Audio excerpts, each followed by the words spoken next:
you, Mr. President.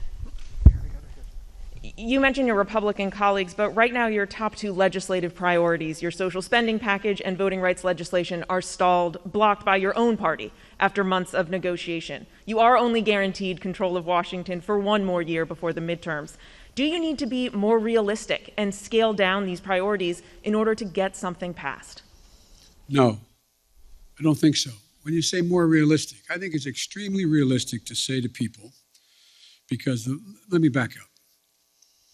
You all really know the politics of this country and your networks and others. You spend a lot of time, which I'm glad you do, polling this data, determining what the American people's attitudes are, et cetera. The American people overwhelmingly agree with me on prescription drugs.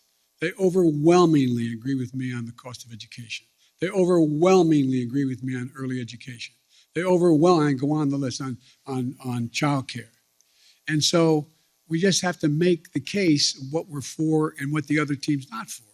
Look, we knew all along that a lot of this was going to be an uphill fight.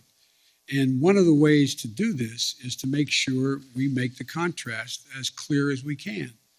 And one of the things that I think we're going to have to do is just make the case. I don't think there's anything unrealistic about what we're asking. I'm not asking for castles in the sky. I'm asking for practical things the American people have been asking for a long time. And I think we can get it done. You say, though, that you're not going to scale down any of these priorities, but so far that strategy isn't working. You haven't been able to get some of these big legislative ticket items done. I got two real big ones done, bigger than any president has ever gotten in the first year. But currently, Mr. President, your spending package, voting rights legislation, they're not going anywhere. So that's true. Is there anything that you are confident you can get signed into law before the midterm elections?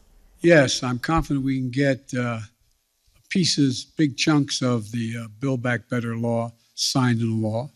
And I'm confident that we can take the case to the American people that the people they should be voting for who are going to oversee whether the elections, in fact, are legit or not, should not be those who are being put up by the Republicans to determine that they're going to be able to change the outcome of the election.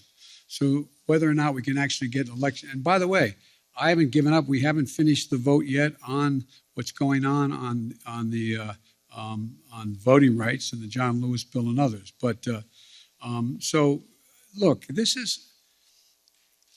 I've been engaged a long time in public policy, and I don't know many things that have been done in one fell swoop. And so I think the most important thing to do is try to inform, not educate, inform the public of what's at stake in stark terms and let them make judgments and let them know who's for them and who's against them, who's there and who's not there, and make that the case. And that's what I'm going to be spending my time doing in this off-year election.